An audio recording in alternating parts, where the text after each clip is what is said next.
there is absolutely fantastic. Well, we at Notebook have been at the forefront of developing quality, engaging educational content, especially in the audiovisual format. And at the start of this coronavirus pandemic, when schools were forced to shut down, we decided to help the schools out by offering them content as easily as possible. Very soon, we faced requests from schools asking us to take up other topics, co curricular, extracurricular, and related to curricular topics that they felt was important to discuss. We saw an opportunity to bring together leaders and eminent stalwarts from various walks of life to discuss these various issues that were of importance to various schools. Over the last few months, the Together for Education series of webinars have gone from strength to strength, with some of our latest editions being attended by more than 500 people. We thank you for the phenomenal amount of support and encouragement we have received from you. Today, we bring together one such topic with thought leaders from 3 different parts of the country. Digital Tsunami, the phenomenal, awesome force of digital transformation that has hit every walk of life.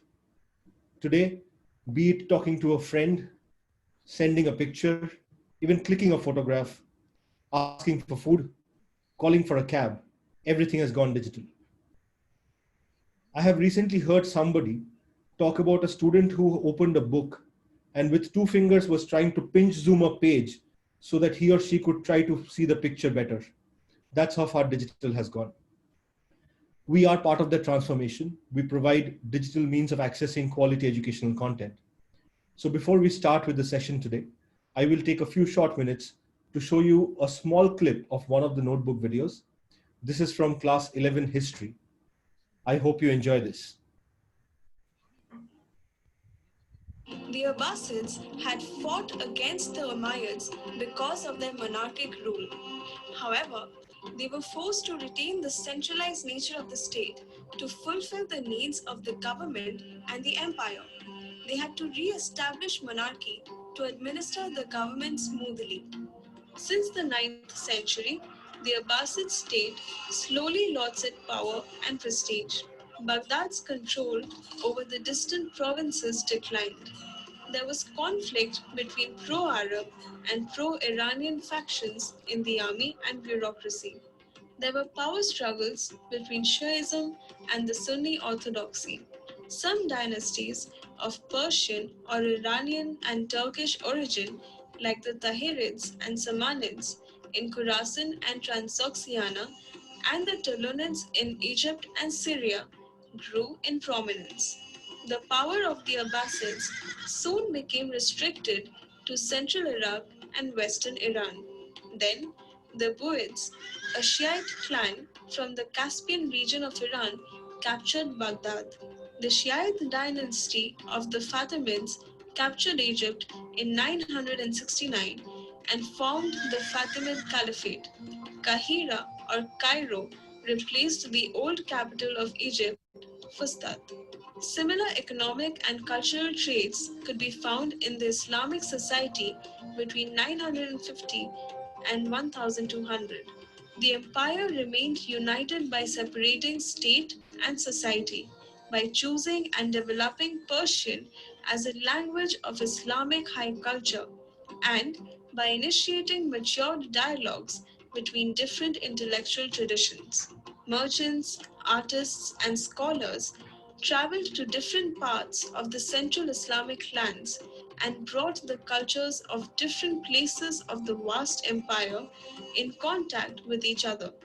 The Abbasid Caliphate gradually broke up and gave way to the Sultanates. The Turks were skilled riders and warriors who became slaves and soldiers in the Abbasid, Samanid, and Buyid government. They soon acquired high ranks and posts because of their nature and their capabilities. The Ghaznavid Sultanate was established by Al-Tajin and it was consolidated by Mahmud of Ghazni. The Seljuk Turks came to Tehran and were appointed as soldiers in the armies of the Samanids and the Karakhanids. They later transformed into a strong group headed by the brothers Tugril and Chagri Beg. The Caliph Al-Qaim titled Tugril Beg as the Sultan. This step was significant because it separated religious and political authority. Since the birth of the Islamic society and during the rule of the Umayyad and the Abbasid caliphates, the religious or spiritual head was also the political ruler. That, ladies and gentlemen, was a short clip from one of our Class 11 history videos. Just like these, we have created more than 10,000 videos covering every topic from Class 1 to Class 12 of the CBSE curriculum, ensuring that high quality art and narration is used to make studies more enjoyable, more engaging for students, and give teachers an efficient tool that they can start their online classes or even the offline classes with. With that, we move on to the first speaker of the day. It is our privilege to have Mr. Philip Burrett with us today. Mr. Barrett retired as the Deputy Headmaster of the illustrious Doon School in Dehradun after 44 years of serving in education across various institutions. He served the Doon School as the Head of Department, Housemaster, Dean of Student Welfare, Dean of Activities, Deputy Headmaster, Second Master, and Acting Headmaster with great distinction. He also carried out a visioning exercise for the Doon School in 2011 through an in-depth study of a number of British public schools and various schools in the US. Mr. Barrett qualified as a leadership trainer at Wellington College, UK in the year 2000. He is also an athlete, an adventurer, and a naturalist. Sir, it's our privilege having you with us. Over to you. Thank you very much, Shabayu. I hope I'm audible. Loud and clear, sir. Yeah, and a very good evening to Achin, Abhishek, our esteemed panel, especially my friend and colleague, Mr. P.K. Nair, and our guests. So the Digital Tsunami, as I saw it, is the title of a book by Abhijit Baduri, which looks at how the shift from analog to digital is rapidly changing everything around us and the lessons this holds for a globalized world. It's about being hit by a digital invasion that will change the usual way we do things. And are we now ready for a new future? Also, I looked at the COVID-19 and I looked at this as a tsunami in our lives, which only the digital world can help us through maybe. As a geographer like Mr. Nair, I know that a tsunami is a large tidal wave caused by a submarine tectonic shifting in plates. It usually occurs quietly and unexpectedly and can cause great disaster. But they do send out warnings, higher than normal tides, maybe earthquakes. They do send out warnings. Even the Kedarnath disaster some years ago was an inland tsunami. That too had sent out enough warnings, but then we don't heed these warnings. People's lives are changed forever. So metaphorically, tsunamis may also mean something that turns our lives inside out. Are we future preparing ourselves? Why do we still build nuclear power plants near the coast? Is our education program preparing students for the new world? Why are we always underprepared? About 30 years ago, and very imperceptibly, a small digital surge began seeping into our lives under our very noses. I had to queue up to buy rail tickets. I filled up 20 pages in triplicate to apply for a passport. I had to line up at the syndicate bank to get money on the first of every month. I booked trunk calls and waited for hours to speak to people. I taught in a Delhi school on a blackboard with chalk, and students carried loads of books. I waited for ubiquitous yellow and black taxis if I wished to visit the British Council Library. Things have changed. The middle class homes all over the world have got the washing machine, the dishwashers, the air purifiers, the vacuum cleaners, and all those white goods. Computers are also infiltrating into every inch of our workplace. Now, without even being aware of these changes, something like the clocks of a hand moving, I use a smartphone, I use a PTM. My passport, driving license, and income tax are finished in a minute. I use Kindle. I book flight and hotel tickets online. I use my 3x5-inch smartphone, which is a diary, a photo album, my camera, my alarm clock, my music system, my calculator, my atlas, my flashlight, my daily weather station. It's also my daily newspapers. It's also a world library. It's also my paper and pencil and post office rolled into one. I look for accommodation for friends on apps like 99 Acres and FlatChat. I have shifted recently from 3G to 4G. Our smart cars are epitomes of comfort and technology, made in fully automated robotic operated plants. And apart from driving and parking themselves, which they will do shortly, they have every gadget that an aircraft in the 50s would have had in its cockpit. We have accepted digital cameras, CCTVs at every corner, X rays at malls, digital thermometers, digital online shopping. And everyone from the corporate head honcho to the fruit seller is flipping through his cell phone. About 20 years ago, the globalization hit us. Then a few years later, without much warning, demonetization hit us. And what follows was the first wave: plastic money, Google Pay, Paytm, Ola, Uber, Oyo, Zomato, Trivago, Swiggy, you name it. We all had it over here. Uh, 3D printing, everything came into it. Imperceptibly, all of us have been riding the crest of the tsunami. And then, all of a sudden, just as we were getting over the hangover of 2019, we were hit by COVID 19. Like a tsunami, we were exposed and underprepared. We couldn't be prepared for it in any case. I asked myself, is this the fourth industrial revolution? Every age and every generation has been driven by a new type of knowledge, which mankind has had to be prepared to accept. The Stone Age, the Bronze Age, the taming of the horse, the Iron Age, the invention of paper, gunpowder, the invention of ships, maps, the Machine Age, colonization, discovery of oil, atomic power. Each has driven nations, and now the microchip revolution. And nations that have accepted and adapted have prospered, and those that have failed to adapt have been left back. Nations,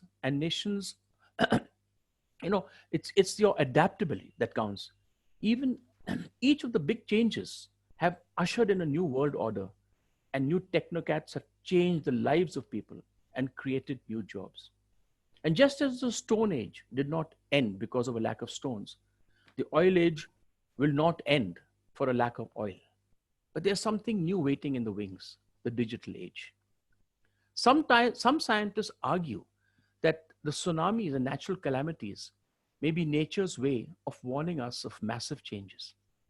I was reading about the 1782 and 1883 tsunamis that hit the South China Sea, which roughly coincided with the first and second industrial revolutions, when man shifted from the farm to the factories. Then in 2004, the Indian Ocean tsunami coincided with the mobile revolution in India, which changed the way people looked, and a hyper-connected world was born. Then the 2011 tsunami led the telecom revolution, where 225 million subscribers were added in the space of 10 months. Facebook crossed 1,000 billion users, and Uber launched their taxi services. Even all our digital sensory imaging, our infrared photography, radar and satellite sensors were not enough to predict this pandemic. We were better prepared for an interstellar invasion or an atomic attack than this tiny virus. We were all hit by the pandemic, but those underprepared were the most hit. Small businesses, the travel and hospitality industry, and schools. Those industries that had already progressed along the digital highway, like banks and the digital industry, were better prepared for the lockdown. Uh, the only they only pull back and started to work from home, as do most affected people in a tsunami. They head for higher ground and leave the coast. Overnight, people began working online teaching, coding, from coding to cooking, fitness classes, and a host of education instruction began. Online learning platforms saw their chance to serve the needs of the people. Necessity being the mother of invention, it is said the pace at which people went online to earn from their experiences and skills was phenomenal. In schools, where teachers had never switched on a computer till February 2020, or had heard of Zoom, had to teach 5 online classes a day. These were the people really affected by this new tsunami, as were the students of board classes and those awaiting college and a new life in 2020. In developed countries all over the world, from Finland to Australia to UK to Holland, and in the more progressive metro schools and colleges in India, schools seem to have tided over the COVID because of their digital preparedness and their technological awareness. They were far ahead on the road of digital sophistication. The real digital tsunami hit the rural areas hardest, where there was no connectivity, no computers, no smartphones, and a lack of information and news. These people have little or no hope. There are villages without electricity, toilets, and good schools, let alone digital connectivity. These children have lost a year of education without their normal schools. These are the people most affected by this new digital tsunami. Will some will ride the tsunami and some will perish. The new revolution is all set to change the job market, where experience will not be a criteria for employment. Experience is only important when the past bears some resemblance to the future. But since we do not know the future, and so what does experience count for? Are we as teachers preparing our students for a world for tomorrow, where we don't even know what the future holds? A technological metamorphosis upon us, and we need to think about redesigning our communities and schools, the way we work and socialize. Data will have to be used for the public good to spur new social and economic innovations. Robots and artificial intelligence will replace humans. The big tsunamis will wash away old jobs and new ones will emerge. The digital age will hit some communities more than others, and we will need to see how the digital world impacts these communities. For example, the automobile industry will change dramatically and impact the number of allied industries on which it rides. And this is just the tip of the iceberg. What about the medical world, the food industry, the disposal of waste? So, as we turn our old towns into smart cities and roads are dug up to lay fiber optic cables and telecom towers rise from the middle of the ground like giant tentacles, the next revolution will want people with team skills, people skills, and problem solving skills. The ability to learn will replace degrees and qualifications. The digital world will create new jobs that never existed before. The future belongs to the curious learners. The rest will get washed away by the digital tsunami. And so I end with the question, are we preparing our children to ride this digital tsunami and to face a world that will be unrecognizable from anything we have ever known before? Thank you very much for listening, and over to you, Shubhayu. Thank you so much, sir. We, as a batting team, believe in our opening strength, and having Mr. Barrett open the innings every session has been such a boon for us. Sir posed a very, very important question, a very pertinent question in today's age. Are we preparing our children right to not only survive, but surf this tsunami wave into a greater tomorrow? With that, ladies and gentlemen, it is now time to move on to the next speaker. Our next speaker is Achin Bhattacharyya. Achin is the founder and CEO of Notebook. A chartered accountant by training, he was a director at Deloitte prior to starting Notebook. He has worked in India and abroad in various senior capacities in GE, PwC, KPMG, and Deloitte. Achin is an avid reader and a passionate traveler with a keen interest in economics, history, literature, and philosophy. He is a regular speaker at various forums and chambers of commerce, and also contributes articles to numerous publications regularly. He is also on the board of some of the most renowned corporates and contributes significantly to their brand strategies. Achin, over to you. Am I audible, Shubhayu? Yeah, Achin, loud and clear. Good evening, everyone. I again welcome all of you to today's session. This perhaps is one of the most contemporary topic in this current situation of social distancing. A very special welcome to all our esteemed panelists for taking time out from their busy schedules. Fortunately or unfortunately, it's we humans who have in a way succumbed to the many facets and adapted to a more technology-driven life for our own benefit. Today, there's very little we can do in a tech-isolated world.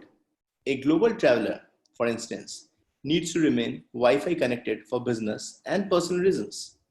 It's no longer the concept of wanderlust, where travel only means desire to wander. And amidst the unknown, uncertain wilderness of nature, we are unable to deal with the uncertainties of no internet even for a few seconds in our lives. In simple words, this is how technology dominates. And here we are sitting at one corner of the world, addressing hundreds of people through a digitally enabled platform. With the support of people tuning in from the comfort of their own homes at their own time and hearing us from tech devices such as mobile phones and computer terminals. Digital masterminds like Bill Gates or Steve Jobs have not only changed the future of this generation, but of many generations ahead. Commercial businesses have gigantically flourished online due to Amazon and Alibaba. So what has the digital innovation finally done at the bottom line? It's enabled the least equipped villager boy from the remotest village to connect with the rest of the world. This alone has the potential to bring forward, the potential for creating a globally digitally connected world. Looking beyond, let's see what the digital world has done to the more, revised today's generation. Numerous innovations surprise us every day as we walk to our schools, colleges, or our place of work. We are bombarded with the availability of easy to use apps on Android, easy to use features, newly introduced professional tools. It's almost like that of an unseen, uncompromising giant that holds our hand at every juncture. It actually is like unknown eventuality in life of missing out, falling down, or giving up on information. I shall now take you through some of the few fine works of technology used during our recent time. Unnamed aerial vehicles with no pilot, totally controlled by ground-based systems, were first invented to serve defense purposes. From what started as an effective ammunition device for policing and surveillance has now extended its use to recreational, agriculture, and other applications. A drone camera is a very common sight in wedding parties and major entertainment events, and are conveniently used without interrupting the natural flow of events. It doesn't need a cameraman. Horseless carriages translate to the new age robot device. Cars that require no human presence. Yes, you heard me right. Cars that require no human presence. Waymo in December 18 started its own self-driven cars in the suburbs of Phoenix in US. Initially, these cars were accompanied by human safety operators, but with increasing number of tests have overgrown the need for such presence and are now totally operated by robots. Soon enough, we could be therefore riding cars that do not have drivers. To mention the least, we have the significance of digital innovation growing in our everyday lives, starting with bank links to PayPal, Paytm, that enhances consumer experiences on the ground with easy payment to taxi drivers in our everyday pursuits of life, and then transcending to fun features like digital driven motors, calling bells, automatic door openers, living room entertainment systems that start and stop with voice recognized systems. It's unbelievable to see what this new century has brought to us. So we can't stop this tsunami. We can't stop this gigantic invasion. What we can do is to ensure a life quite well balanced with tech and no tech. It's clear that the giant lives with us, and we need it as much as it needs us. But not to forget that we are still the same mortals who require basic essence of life to survive. Indeed, never before have we so strongly felt the need for both. A survival that's driven by natural instincts and by digital power. I would like to draw a reference from the book, The Third Wave by Alvin Toffler. This was written in 1980. A very interesting theory which was brought by Toffler was the wave theory. In this book, Toffler describes three types of societies based on the concept of waves. Each wave pushes the older societies and cultures aside. The first wave is the settled agricultural society, which prevailed in much of the world after the Neolithic Revolution, which replaced hunter-gatherer cultures. The second wave is industrial age society. So, the first wave, it took thousands of years. The second one, centuries. The second wave began in Western Europe with the Industrial Revolution and subsequently spread across the world. Key aspects of second wave society are the nuclear family, a factory type education system, one shoe fits all approach, and the corporation. Now the third wave, very interestingly, is the post-industrial society. Toffler says that since late 50s, most countries have been transitioning from a second wave society into a third wave society. He coined many words to describe it and mentions names invented by others, such as the information age. Now, one very interesting fact that Toffler pointed was that the first wave, which took thousands of years, second wave, centuries, and the third wave will take only a few decades. And I guess we're already in the middle of it. Digital Tsunami has changed and is continuously changing the existing ways of life by challenging the status quo. Do any of us remember using the services of a travel agent for booking an air ticket? Make My Trip or Yatra has stepped in, and we know how things have changed in last 1 decade. Bookstores all over the world are shutting shops as Kindle takes over. Now, personally, I may not be happy as I'm very fond of the smell of new books, but then that's the way it is. Camera sales all over the world have dropped drastically as smartphones with good cameras and also convenience of capturing moments anytime, anywhere, and affordable pricing are taking over. All of us know WhatsApp has taken over the role of good old SMS. Even if we look at advertisement spend split of major corporates all over the world, pie charts, which were earlier dominated by television, print, and feet on street campaigns, are now dominated by digital spend. At least 50% is going to digital in many major corporates. Now, we cannot look at these trends in isolation. When you combine them with factors like massive smartphone penetration, more than 1 billion homes globally with Wi-Fi, cloud storage, big data, and sharing economy, you understand the power of this invisible but irreversible force. And this is here to stay.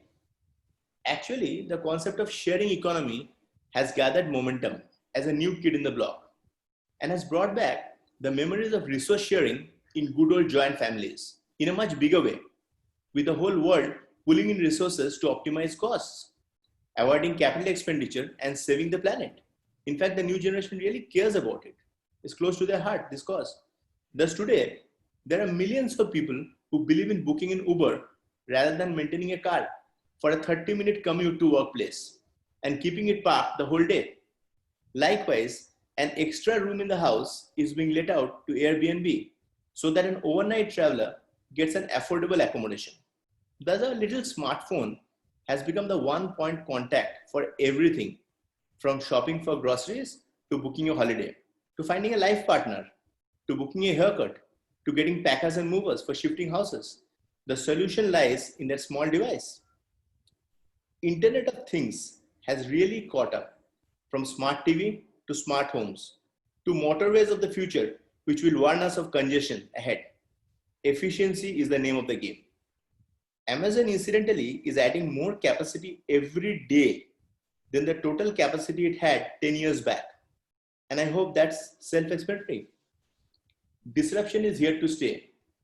The only question is, will you disrupt or be disrupted? Digital adoption has been around for quite some time. The younger the population, the higher the adoption, the faster the adoption, I'll say. And this is no rocket science. Today's school and college goers take internet and social media for granted, as they have been born in a world where this already exists. There are late adopters who were averse to digital adoption on various aspects of life. Factors like apprehension about imaginary issues, nostalgia about the good old way of life, that happens to all of us. People choose to sit in the same chair in the 6-seater dining table or sleep every day on the same side of the bed. So we human beings are used to certain habits, and that's very normal. Also issues like uncertainty unsatisfactory connectivity in some semi-urban and rural areas before Jio changed the internet landscape in a big way. Refusal to unlearn were preventing higher adoption of digital way of life. Then came November 8, 2016. The government of India announced the demonetization of all 500 and 1000 banknotes. It also announced the issuance of new ones in exchange for the demonetized notes. All of a sudden, digital payments became the new normal. And over a period of time, we saw their popularity go up significantly. Now COVID-19 and every profession, service, industry, all professionals forced to rethink. As we say, necessity is the mother of invention. Now, education sector, since it's close to our heart, one of the most affected, as schools are closed, but schooling is on. Online classes are going on. And based on my own experience during this phase, we have seen at Notebook usage grow by leaps and bounds. Today, we have 1 million users. But few interesting learning during this phase. First and foremost, teachers, they really lived up to the challenge. So I must salute them. Even those who were technology averse picked up platform usage very fast. So I must compliment them. Great effort.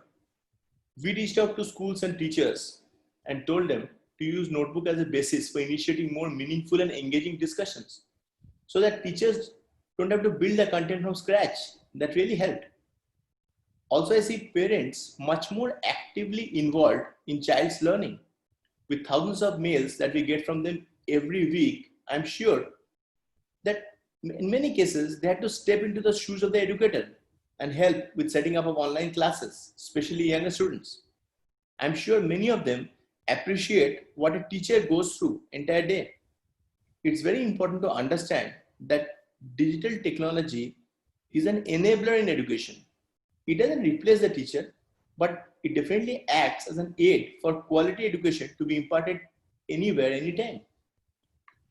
Now, so the question is, what will happen post-COVID? Now, I think this is a very important question. Will we press the reset and get back to exactly where we were? Or is this change irreversible? Answer perhaps is somewhere in between, more tilted towards the second possibility. At least I'll say many changes are here to stay. I'll also request our eminent panelists to share their perspective on this issue. While interacting with many senior citizens, some of whom were initially reluctant, technology averse, I saw at a later point of time, many of them caught up very fast and got interested in digital. It's more of them, I'll say, it's more of a mental blockage, fear of the unknown. Instead of criticizing them, it's a responsibility of each one of us to take our parents and grandparents along in the journey. Sit with them with patience and smile, not to make them feel outdated or awkward, but to help them adapt to digital ways of payment, online shopping, browsing. Every person needs space and independence. No one likes to call someone else 24/7 just because they are not digitally confident. In fact, if they could teach us alphabets and numbers in our infancy, it's our turn to give back and make a difference. Making fun won't help. Lending a compassionate helping hand is our undeniable responsibility, as they also live in the same world and need to feel connected, self-sufficient, and independent to the best extent possible. Every generation thinks itself to be smarter than its predecessor. But the truth is, essence of life has remained same since times immemorial. It's only the ways of life we change. We will have our kids and grandkids who at some point of time will make us feel outdated unless we keep up to speed. If we expect them to understand us tomorrow, so should we today. I'm sure that we see light at the end of the tunnel once the pandemic passes through and we get back to our old ways, which we could confidently, when we could confidently watch a movie at a multiplex, sitting beside a stranger with a tub of popcorn and a can of soft drinks, or enjoy a dinner with friends or family at a restaurant. Let's pray for a world where the word social distancing will be at a distance. As families, we will never get to spend so much time with each other. So let's create memories for a lifetime. The time that we are spending with our kids or better half, or parents or grandparents. Ine is wonderful. Recently, weeks back, one day, I got to spend some time in the afternoon with my grandmother. While playing Ludo, my grandmother told me that the last time we did the same was 30 years back when I was still in junior school. That time, I had few teeth less. Now standing in her mid 80s, she has few original ones left. I thank all of you for giving me a patient hearing. I look forward to hear from our esteemed panel on their perspective. Over to you, Shubhayu. Thank you, Achin. Thank you for those wonderful thoughts. I'm sure it sets the stage wonderfully for the discussion that is about to come. With that, ladies and gentlemen, it is now my privilege to introduce to you the first guest speaker for today. Our first guest speaker today is Mr. K. Prabhakaran. Mr. Prabhakaran is the headmaster of the illustrious Lawrence School, Lovedale. He has served the Doon School earlier for nearly 25 years, leaving the school as the assistant headmaster in 2018. Mr. Prabhakaran is an experienced educator with a demonstrated history of working in the education management industry and strong administrative professional skilled in lecturing, lesson planning, education technology, curriculum development, and teachers training. Sir, it is indeed our pleasure and privilege to have you with us today. Over to you, sir. Thank you. Thank you very much for the notebook team. Thank you very much for inviting me and giving me an opportunity to talk to you. And of course, before I start, I must tell you, after listening to first two eminent speakers, actually I have learned a lot. I'm actually thinking, what am I going to tell? Starting from the Stone Age to the digital age to now the post-COVID era, a very detailed narration of how the sequences and progress of technology has happened. Mr. Barrett and Mr. Achin has explained. I will focus myself on a very small area compared with the wider global perspective, education, teaching, and also boarding school teaching, because I'm heading a boarding school in the country. As I speak to this, I'm just looking at the future of what is education, or the style of education going to be in our country or maybe in the world. As one of the panelists mentioned it, that schools are closed, schooling is going on.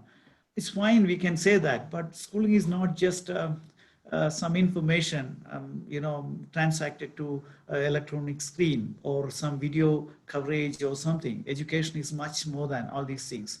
Of course, the digital platform has helped us in this COVID transition era to transact certain points. But again, the basic concept, the basic idea of education, or the essence of education still remains, like a development of character, social skills, ability to communicate, ability to adapt and evolve in a group. All these remains the same. However, are we going to continue with the same system after the post-COVID era, or is the homeschooling system is going to pick up? All these are questions time alone can say. But again, one thing is sure, that we used to say AD and BC while defining the history. Now we may have to say before COVID and after COVID. So the world is going to be different after COVID. But again, we human beings have got an amazing ability to evolve, adapt. And that's why we are the most successful species on this planet. And I'm sure that, the opportunity of learning is there everywhere. And how did this help us? Of course, this invisible enemy, COVID-19, is going to be there for another, at least for 2 years. It's not going to, even if the medicine, even if the vaccine is going to come next month or next to next month or after 2-3 months, it is going to be there for 2 to 3 years. And it's going to make a lot of impact on various levels. Now, let me make 1 or 2 points, some of the positive impact it has made. Let's start with positive thinking. Number one is that the entire traditional teaching style is exposed. It's not that, teachers were there in their comfortable classrooms, they teach, somebody will come and look, an exercise book will be corrected or not corrected. Now it doesn't work out. You're standing in front of a platform where you are thrown to the whole world. Students, parents, anybody, everybody can teach you. So here you have to prepare, you have to be very clear on what you are going to teach. Your learning objective has to be clear. So number one, it has got a very good level of professionalism. I hope some of my colleagues, teachers who are listening to this will agree with me. But again, it's my personal opinion. Please don't feel offended. We were doing all the work, number one. Number two, we always talk about learning the onus on students. Now it has come, especially when you have evaluation. The teacher is not going to sit there and supervise like a policeman. And teachers cannot go and evaluate all your work all the time. So to a large extent, in this changed scenario, the student has to take more responsibility of his learning and also evaluating himself, what is right and what is wrong. Teacher become a facilitator. It was a long time discussion that we teachers are facilitators, but very often we were doing spoon feeding. Now that step has moved from spoon feeding system to a facilitator level we have reached.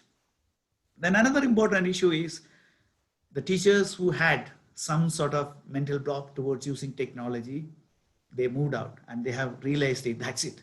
This is not a rocket science. We can manage it. So that phobia of technology, which is there, it has come out of, it has moved out of their mind and thinking. So that has made a very positive effect and it will continue. And what's going to be after this? What is going to be the post-COVID scenario? Now, so that we have experimented, again, when I say this, whether it is online teaching or WebEx or Zoom or Amazon, all these were there before also. It's not that it has come just 1 month in this COVID transition. All these were there. We were all using it. But we had some human face attached to it before so that we decided to go for a human interaction rather than going to technology. Now what happens in lockdown and all these things has made us to understand that it is better to ease out and go for technology. So we have learned how to move from a human interaction to a digital or to an electromagnetic screen level. That is how the online things have gone up. And plus, necessity is mother of invention, as some of you mentioned it. Absolutely, that made us to move into that. However, in this whole process, there are certain things which no one has ever thought of. It is coming. Being a teacher, even though I'm heading an institution, I teach. This has caused a lot of problem with students, parents, and teachers. Number one is stress level. Stress and depression is a major issue. How long you can teach online? There is limitation. There is a screen time has got limitation. This radiation which comes from the screen can affect your eyesight, can affect, I don't have to tell that, you people are all experts. How long? Can you move that human face, a teacher, a guru from there and replace so-called such a great, amazing technology? So that's one of the questions which I also looking at. I'm also reflecting on it. Second thing is that we're a society. In a society, in a community, in a country, the growth and prosperity depends upon everybody's growth and prosperity. It is not one segment. We all belongs to, whether we agree or not, an elite segment. I don't use the word elite again. We belong to a segment well-to-do. We are capable. We have ability to access a lot of things. But if you look at Indian education, about 75% of Indian education, Indian schools are all with state board. 25%, or even less than 25% is the percentage which we are dealing with it. Villages, rural areas, they don't have any net. Forget about net connectivity. Even they're struggling to get pure drinking water. So will it be a great thing, even if we move on to digital technology and all these things? Of course, we can afford to do it, but will it make a very balanced growth of our country, our community? That is another point. And the third important point is, we can do that. What about the small little schools in and around us? It's very important that people like us, heading institution, should give a thought to bring up, at least to adapt or to technology and take some schools, rural school, village school along with us and educate them and also extend a help to them so that we can, at least in our own way, we can contribute this particular technological shift which can be made accessible to everybody. Then by and large, I'm very positive in that way. Vaccines may come, medicines may come. We are all going to back to our classrooms and schools. However, the system is going to change in a way that blended learning. We cannot only follow one particular style of teaching and learning. Teaching and learning, along with the experience, along with this transition, will improve further. Then the last question some of you have asked, it's a great question. Are we preparing our children for tomorrow? If you actually look at it, 5 years, 10 years down the line, we don't even know what is the world going to be. The technology or science or whatever is going to evolve and change after 5 to 10 years, we don't even know. Then how can we prepare something which we are not even seeing, but it is possible in a different way, because we can educate our children to evolve and adapt, the ability to cope with change, the emotional ability to understand and go ahead with all these changes, social and emotional skills, which is very, very important in today's world, so that we can make them, teach them and educate them like strong, responsible citizens, citizens who have got a willpower to adapt, evolve, and face the changes, and also within the change can make their own contribution. So that kind of personality, that kind of a character development we can make. That's all we can make, and that will definitely prepare them to face any challenges in the years to come. Thank you very much for listening to me so patiently. That's all from my side. Thank you. Thank you so much, sir. Thank you for that wonderful deliberation. Two major takeaways for me personally. One, teach your students how to adapt, how to evolve. And the second, if all major well-to-do schools could adapt, the smaller schools who do not have so much of technology access, that would make a world of change. Thank you. Thank you so much, sir.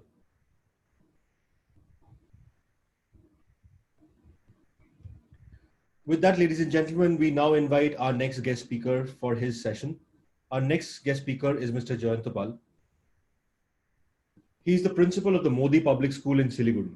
He started his teaching career at Victoria Boys School, Kurseong, Darjeeling, a government of West Bengal run ICSE school which was established back in 1879, as the geography master in the year 1988. A small side note, when we realized that we have 3 geography teachers on this panel, we decided we should deliberately play a history video. Geography would have gotten too risky for us.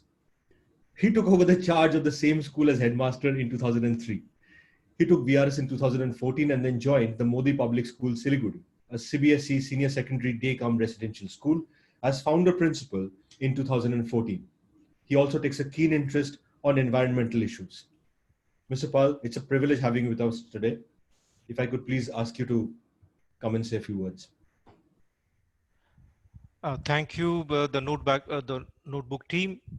My 3 speakers, they delved on the 3 different aspects, especially Mr. Prabhakaran, as he is with a renowned school, so naturally his outlook, and especially that being a boarding school, so naturally boarding schools, I was associated with the boarding school for a pretty long time.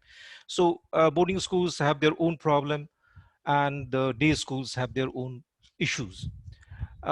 Here I will just focus on my experience, the experience of what we went through during these last 4 months, and how we have coped up, and where will we be once the school reopens. Now, digital learning is not a new concept for us. It was in vogue before the pandemic started. But its use was limited in the sense that most of the educational institutions were using the digital media in a limited format. In real-time classroom teaching, digital media was used to supplement it. We were compatible with the traditional setup of classroom teaching and added new concepts wherever needed. Then the news of spread of COVID-19 in different parts of the world and the declaration of lockdown in our country moved us. Were the educators ready for a scenario where the entire teaching learning process will be in digital format? For me, the answer is both yes and no. We did visualize that the format of teaching has to change till the schools reopen, but we're not sure of how to start and which platform would be the best for both the teachers and the students. The lockdown phase of 4 months has experienced an upheaval in the educational sector. The teaching community in the private sector is in the forefront in this change. The lockdown phase has brought the educators, students, and parents to a new experience, a new challenge. For the educators, the challenge was how to reach their students, how to communicate with them, and how to use the instructional time in virtual mode. For the students, the challenge was how to have classes away from school. No playing, because at home, stuck up at home, just on the mobile phone and playing video games, but no real game. No leg pulling, no mixing up with their friends, no mischief. And for a majority of the parents, the challenge was, oh, is this the way the classes are being taken? Are you also to attend the classes, especially the parents of primary classes, to understand what is being taught so that the child's assignment could be completed? The lockdown phase has made all of us in the educational sector to sit up and ponder what will be the best possible method to make virtual classroom lively. In what way could it be implemented? Which technology is to be used to reach out to our children? We have completed 4 months of lockdown of educational institutions, and it appears that a lot has changed in our understanding of the teaching learning process. For us, it was in the mid of March that we were supposed to start the academic session for classes 10 and 12. But we had to drop our idea due to the changing scenario and the concerns shown by the people after rising death cases in the European countries. We decided to postpone the classes of 10 and 12 and to start the session with the rest of the school in the first week of April. Meanwhile, we, the teachers of classes 10 and 12, the computer teachers and the management, put our heads together, sat together to decide on the course of action to be taken in the case of a imminent lockdown. In what way to communicate? In what format will we be able to reach our children? How far will it be fruitful? We were toying with the ideas and had a couple of meetings, and then the lockdown was declared on 24th March. We had to hurry. After taking inputs from different sources, we zeroed in on the Zoom app to conduct our classes. Our priority was to start the classes for classes 10 and 12 at the earliest. For the other classes, we started initially with worksheets, the communication through WhatsApp. In the first half of April, our idea was that maybe the lockdown is a temporary phase, and once the lockdown is withdrawn, the normal school will start. We did not comprehend the gravity of the situation at the time. But once the lockdown was extended, we had to chalk out a plan for the entire school. When I look back and ponder over the changes that we have gone through in the last 4 months, what a transformation has taken place within us. How quickly have we adapted ourselves with the changed scenario? There was a time when we had to coax our teachers to use multimedia to make teaching learning process an interesting one.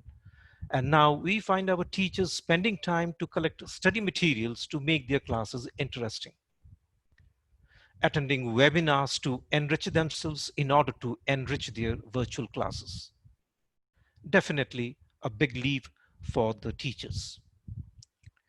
Receiving phone calls or emails from companies offering new ideas, new concepts to enrich our virtual classes, methods to make the assessment of students a comprehensive one have become a normal routine for the schools. Organizing webinars on numerous topics by different organizations to enrich the school leaders and teachers have become a new normal during the lockdown phase. Digitally speaking, in the pre-lockdown scenario, we were happy with physical classes, the classroom teaching, whereby the teachers were interacting with the students and vice versa. The students interacting amongst themselves, it was lively, it was real. There were so many problems, complaints, quarrels among the students, but at the end of the day, the students used to return home with a promise to return the next day back to school with the same bubble of energy. The teachers were happy with their class interactions. using digital technology wherever needed, giving tasks to the students and accepting the assignments and correcting them and returning them to the children back. In all these, there used to be a touch of love and affection, which was real. 4 months down the line after the declaration of lockdown 1, we have adjusted ourselves with the change scenario. Put together the different methodologies best suited for the children, assess them to comprehend the acquired knowledge. We tried to shrug off our traditional approach of teaching and remodeled ourselves to be tech savvy and move ahead. The transition was not a smooth one. The reluctance to change and to accept new concepts. The pandemic gave us very less time to change and has actually overwhelmed us to accept the challenge and move ahead. Right now, our thought process is, yes, we have made ourselves digitally sound and are able to communicate with our children, but is that sufficient? If not, then what has to be done? We are trying to inculcate ourselves with methodologies shared in different webinars and write-ups that will make the learning process a comprehensive one. Nothing is absolute. We have to evolve, and once the normal school starts, the digital technology that we use to communicate with our children due to the pandemic will help us to blend it with the real-time teaching, which will bring a new era in our educational domain. Definitely, there will be a paradigm shift in our approach to the teaching learning process. Thank you. Thank you so much, sir. That was a very comprehensive summary of the entire change process that we have seen during this lockdown. We are also guilty of being some of those people who call schools, look for partnerships, and I'm sure in the days to come, we would have somebody reach out to your school as well. Right. We hope we are able to assist you in some way. Definitely. With that, ladies and gentlemen, it is now time to move on to the next guest speaker for today. We are very privileged to have Ms. Bharti Tiwari with us today. Ms. Tiwari is the principal of the Modi Public School. My apologies. She is the principal of the Wilbur School in Uttarakhand. She was born and raised in New Delhi and has been teaching since 2004 to primary, middle, and secondary classes. She holds a bachelor's in elementary education degree from the Lady Sharing Ram College, Delhi University. Lots of certificate courses online and offline based on child psychology, learning difficulties, and language development. She has contributed in designing primary textbooks and resource books for thematic learning, curriculum for one of the esteemed schools in Delhi. She loves to work with the kids and keeps on upgrading her knowledge and learning. Ma'am, it's a privilege to have you with us today. If you can have you say a few words, please. Thank you so much, Team Notebook. The first thing I would like to say to give us a chance to be able to share our story of this digital tsunami on your platform. See, we are a school located, as we were talking about, as Mr. Philip talked about it and Sir talked about, that how a school which is located on the foothills of Himalayas and is not a main city school and is located in, I'll say that we are located very far from the main city, around 17 kilometers from the main city. And how did we handle the situation? So the first problem, I think the first thing we did was we changed our mindset and we started looking at it as an opportunity rather than looking at it as a problem. So we thought that this was an opportunity where we were shifting from competition to collaboration. So this was suddenly a time when entire world was sharing what they were doing. So through webinars and through YouTube channels, through Facebook, suddenly all the schools became very socially active where they were trying to display their work. So I think the big shift which tsunami, I'll say this lockdown and this digital tsunami brought was that from the field of competition, we came to a field of collaboration. And we said that we are in it together and let's learn and let's try to evolve out of the situation together. Second thing, which I think was a major change was that suddenly the knowledge was available to everyone. So there was a lot of knowledge was being bombarded from everywhere, through WhatsApp, through Facebook, through social media, through YouTube. The biggest challenge which I thought it threw to us was, how do we make people aware about the correct use of technology? So if I talk about that, in my locality, maybe people had the smartphones and they were using the same technology to make videos on Hello app or TikTok, but they did not know how to use the same kind of technology to help the child. So that was one of the biggest challenge. So then I've written a few points where I would like to share our story, how we did it. So on 12th of March, the schools were told here in Uttarakhand that the schools are closing for children. And it was just one day when me and my team, we sat and we started pondering on how we can do it. And on 14th March, we were already teaching online. Now, how we did about it. So the easiest way of, I'll say, connecting to a child was the WhatsApp. So we already had school WhatsApp groups. Every class had their own WhatsApp group. So we contacted every parent and we made sure that, this was not something seeing the world pattern. And I had my friends who were living in Italy, who were living in Dubai, and we knew that they closed much before than us, and of course they were still not open at that point of time. So this was going to be a long story, so we did not want it to waste even a single day, so that our children are not left behind. So we started teaching online, and it was in the month of March. It was recapitulation of their important concepts. And again, after March, when the lockdown was extended, we declared our session, the new session, open, and we started teaching them for the new concepts. So Zoom was a big challenge for people who are not very techno savvy and who are not living in big cities. So from WhatsApp, we brought them slowly to Zoom, where the live classes were being conducted. From Zoom, we brought them slowly to Google Meet, where we are conducting our everyday classes right now.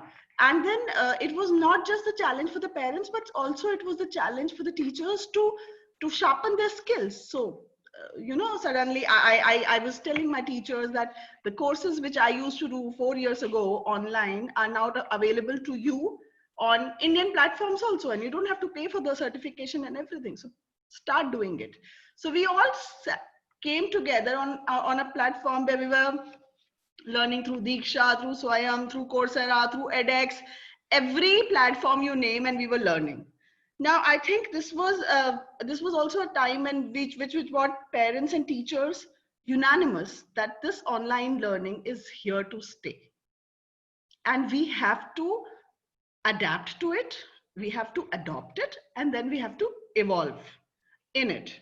So I often tell my parents that, the online, the most beautiful part of online learning is that your child is in the comfort zone of your home. He's safe, he's right in front of you. And we often tell our parents to sit right next to the child so that they know exactly how the teacher is teaching. So we are a school where we teach through phonetics, and parents here are not aware of these phonic sounds. So it is important for them to know what is the pronunciation the teacher was talking about, so that the follow-up work could be done. We also try to maintain that human contact and human touch during online. So, when a child is doing something, some wonderful work, or maybe the child understood the concept and is able to recapitulate that in a better manner. So then we used to tell the mother, please, if you could please pat the child and tell them that yes, you did it right. So I'll share an example. We were teaching about preservation of food. That's a chapter in class 5, and we were teaching that. And so we had grannies sitting. So we had, generally when we conduct a class, we tell them, flipped learning is kind of technology we are using. So we tell them that we are going to study this chapter, and we would request the grandparents to be there. So when we were discussing about preservation of food, we had the grandmothers also in that session, where they were talking that how they used to preserve the food, or maybe the grains, and other things, without the use of preservatives. So then we had the packets also kept there, the food packets where the children were reading the labels. What does that mean? And then when we were evolving mothers in the learning. So we were trying to maintain that human touch also. And, I thought this was the time which gave us an opportunity to tell parents that how learning has evolved. So mothers are often amazed that, this is not what we studied when we were in the school, and how learning has really evolved when children are learning with their real life experiences. Second, I think this digital tsunami has also given us again a strength and an opportunity to keep that fear of COVID-19 at bay from our children. They are not thinking about COVID-19. My son is really young. He's just 7 years old. And, he was telling me, Mom, are we going to die? Are we going to get COVID-19? And I realized that, if our children live in this fear, they will never be able to grow up the way we want. We don't want them to live in the life of fear. So this is the same fear that children of Syria or other countries are facing when they're facing war. So this is the war within the country, and children are actually scared of it. So I think this digital thing is also helping our children to not feel that fear that something wrong is going to happen to us, or something is wrong in the world. So we keep on making them aware that did you wash your hand, did you have a bath, are you not going out? So for example, we are going to celebrate Raksha Bandhan. So they're making Rakhis, and they're also making digital Rakhis in computer class. So they can send a digital Rakhi, and they're telling that, this Rakhi, we will not be able to be with you, mama or chacha or their cousins, when they're sending the Rakhis, to stay safe, stay at home, and try not to come out. Maximum you can be at home. So I think these are small things we as a school, we are trying to do to keep our children engaged at this point of time, and also involve the extended family and other schools. So when we started teaching, we put everything on YouTube. So, and then it was not, and we used to tell our parents to please share the link with other parents also, so that, it is not just confined to our school. No matter the child is coming to the school or not, learning should not stop. So that's how we are trying to, overcome this, I'll say, Corona Kal. That's how they pronounce it here. So we are trying to come out of this COVID-19 time in this school. I think my learnings can help anyone here. Thank you so much. Thank you so much, ma'am, for sharing those with us. I am for sure going to use that term Corona Kal going forward. I quite like it. My apologies again for a few mistakes in your initial introduction. That's okay. That's absolutely fine. With that, ladies and gentlemen, given the paucity of time, unfortunately, we will not be able to take questions at this point. If you have a specific question for any of the panelists, please do send it to us over email, and we'll make sure that your questions reach the relevant speaker, and we'll get back to you with their answers. With that, I will now invite Achin for the vote of thanks. Achin, if you could have you, please.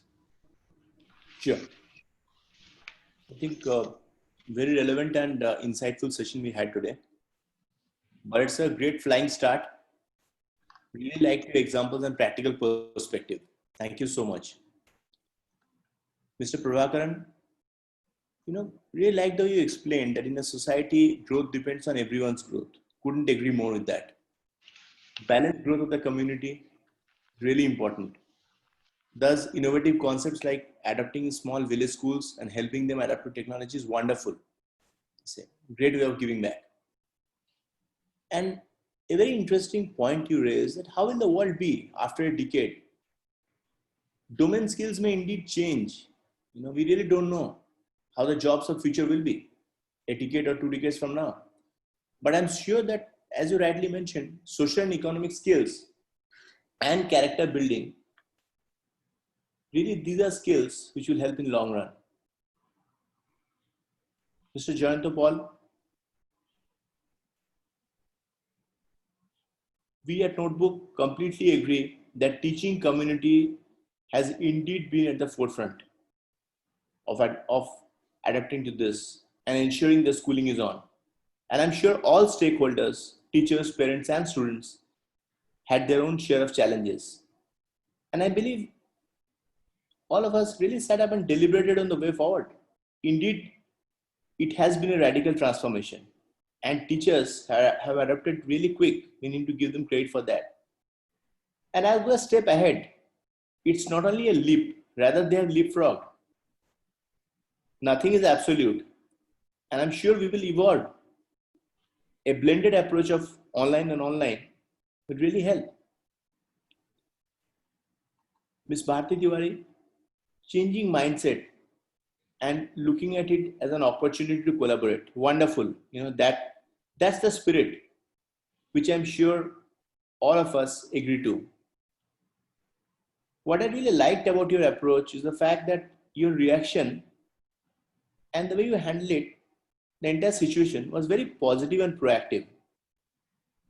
And I completely agree. Even I think Prabhakaran sir very rightly mentioned that a teacher is irreplaceable, and we at Notebook have always believed in the same philosophy. The objective of any digital platform is to act as a medium and to ensure that the teachings of the best of the teachers should reach the most needy student who may be in a remote corner of the country. And indeed, if we are able to facilitate it as a brand, we will believe we have done our bit.